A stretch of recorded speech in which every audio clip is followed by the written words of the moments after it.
Okay, so looking at tissue tolerances, looking at trying to get lateral, moving laterally, especially if you're an athlete or if you're just somebody that likes to be healthy, not roll your ankles, just doing day-to-day stuff.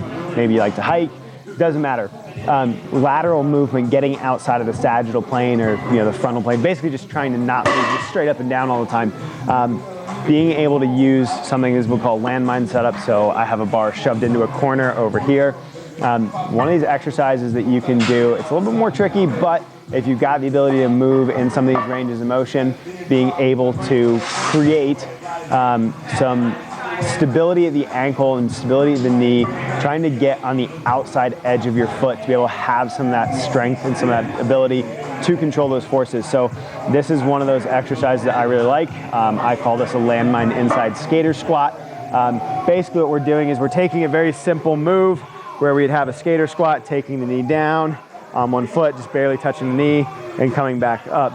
We can then load up laterally and learn how to then produce force on the outside edge of that foot and be able to get into some ranges of motion that are gonna help us develop some strength. So what we've got here, and you're gonna be it's gonna be a little tricky to see just because of frame of view here, but being able to get this landmine in what we call a Zercher position, so loading it up in the crux of your elbow, you're gonna get your knee pointed forward, so you're completely diagonal, right? So my body is perpendicular here, and all you're doing is getting on the outside edge of your foot, trying to control your knee, coming all the way off the outside edge of your foot, standing all the way up.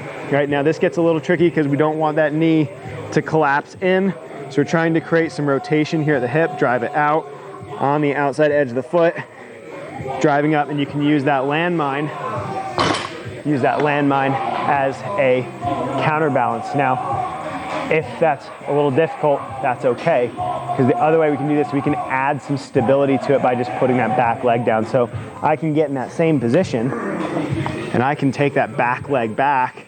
Now I have a little extra stability back here, and I can get in and drive, right? It's almost like I'm trying to line, especially I've got this plate right here, so I'm gonna try to line that up with my shin and drive off the outside of my foot. Especially for those sports that happen, right? You get to those basketball players that are constantly cutting, they've got their foot stuck into the ground. Basketball, some of those football players cutting some agility stuff. Field sports, court sports, they get into those angles, they place a lot of tension on the outside of the foot. Being able to get into some of those ranges of motion then allows them to have access to them. Then it also allows them to have some tissue tolerance that's going to help benefit and keep them a little bit more injury free.